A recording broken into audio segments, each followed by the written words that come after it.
Assalamualaikum warahmatullahi wabarakatuh. Ini ada pertanyaan.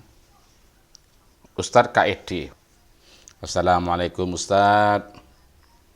Ini mau tanya, kok nyungsang ya? Dalam kok nyungsang ya. Bagaimana hukumnya misalnya kasus kesenian bandengan atau jalanan ya yang kesurupan. Kemudian jin yang merasuki tubuh tersebut minta syarat-syarat biar jinnya bisa hilang dari raga tersebut atau tidak mau keluar kecuali ada persyaratannya. Bagaimana itu Ustadz? Terima kasih. Waalaikumsalam warahmatullahi wabarakatuh. Ini berkenaan dengan kesenian atau kebudayaan, tapi berupa pantengan atau celengan atau kerbuyan ya kalau perlu ya. Pada dasarnya hukum itu ya, hampir semuanya hukum mempunyai 5. Karena ada kaidah al-hukmu yaduru ma'ilatihi wujudan aw adaman. Hukum itu berputar sesuai dengan ilatnya, sesuai dengan alasannya, keberadaannya atau ketidak adanya, adanya atau tidak adanya. Ada hukum, ada alasan. Tidak ada alasan, tidak ada hukum. Seperti begitu. Itu hampir semuanya. Nah, untuk kesenian yang berupa bandengan, itu karena apa? Apa dibunuh oleh pemerintah kalau tidak belajar bandengan? Kenapa belajarnya? Dan untuk apa? Dan cara belajarnya itu gimana? Apa ada unsur sihirnya, apa bukan? Kalau memang ada unsur sihirnya, karena yang merasuk itu biasanya jin-jin yang bukan muslim biasanya, maka mempelajarinya pun menurut mayoritas ulama diharamkan.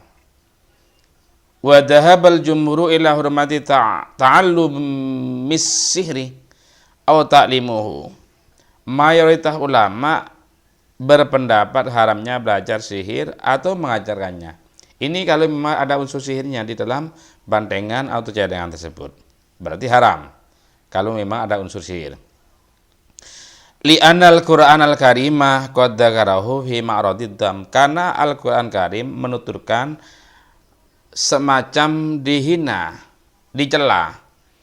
Wa yubayyinu annahu kufrun fa kaifa yakunu halalan, dan menjelaskan Al-Qur'an bahwa sihir itu kufur, bagaimana bisa dikatakan halal? Ini menurut mayoritas ulama.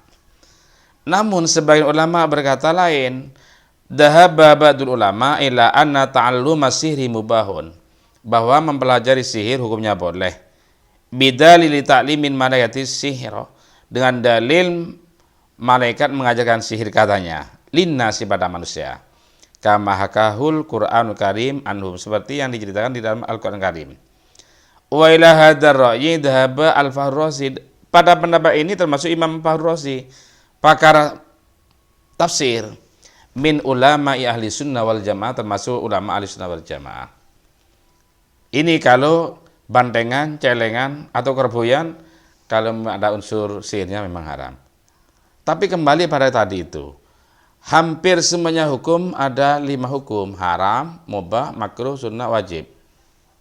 Ini tinggal bagaimana situasi dan kondisinya saja. Karena al-hukmu yaduru ma'ilati wujudan aw adaman. Hukum berputar dengan ilatnya, adanya atau tidak adanya. Nah, kemudian kalau sudah bandengan, ada jin yang merasuki, tidak mau keluar kecuali ada persyaratan, dipenuhi persyaratan baru keluar. Bagaimana, apa perlu dituruti? Ya tergantung persyaratannya. Persyaratannya itu sifatnya positif apa negatif, ya gitu. Kalau persyaratannya memang tidak bagus, ya kita jangan menuruti, tidak boleh menurutinya.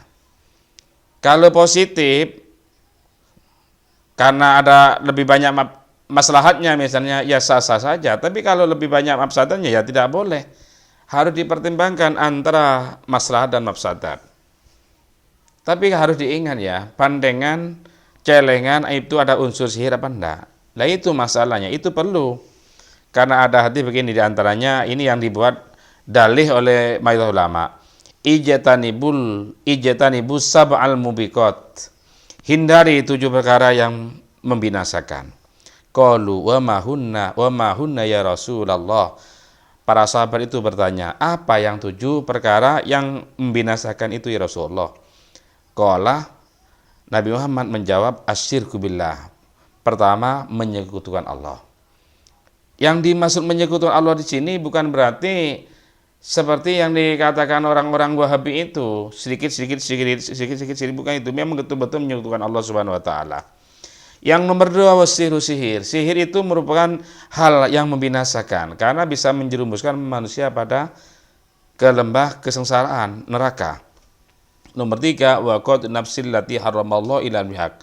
Nomor 3, membunuh jiwa yang diharamkan oleh Allah kecuali dengan alasan yang dibenarkan oleh syariat. Nomor 4, wa aklu riba, pemakan harta riba. Nomor 5, wa aklu malil yatimi, memakan harta anak yatim. Wa tawalli yaumaz zubi, dan lari dari medan perang. Wa ghadbul muhsinatil ghafilatil mu'minati, dan menuduh berzina pada orang yang terjaga, orang mukmin yang terjaga.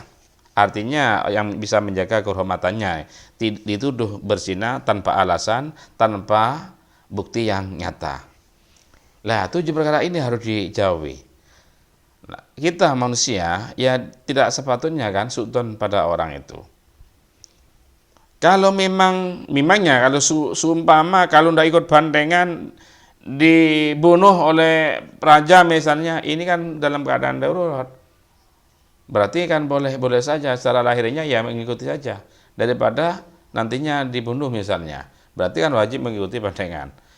Kalau tidak ada keterpaksaan memang seperti ini, ya untuk apa kita bergaul dengan setan? Bukankah setan itu musuh yang nyata? Ya kita sepatutnya harus menjauhinya. Begitu.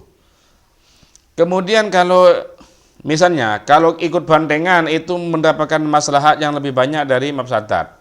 Banyak orang masuk Islam gara-gara ikut seseorang ikut bandengan, kemudian banyak yang masuk Islam karena itu. Kalau memang sudah jelas dan terbukti dan bukan cuman dugaan-dugaan semata, ya maka kita bisa dikatakan ada kesunahannya kan gitu kan. Tapi di mana? Apa itu nyata seperti itu? Ini perlu dipertanyakan juga, apa nyata seperti itu? Kalau memang tidak nyata, berarti cuman alasan yang semu, cuman pembenaran saja. Yang jadi masalah sekarang bukan masalah bagaimana hukumnya, karena sekarang ini modelnya orang-orang itu cari pembenaran. Bukan cari kebenaran, tapi modelnya cari pembenaran. Kalau begini dicarikan, terus digolek-golekin itu.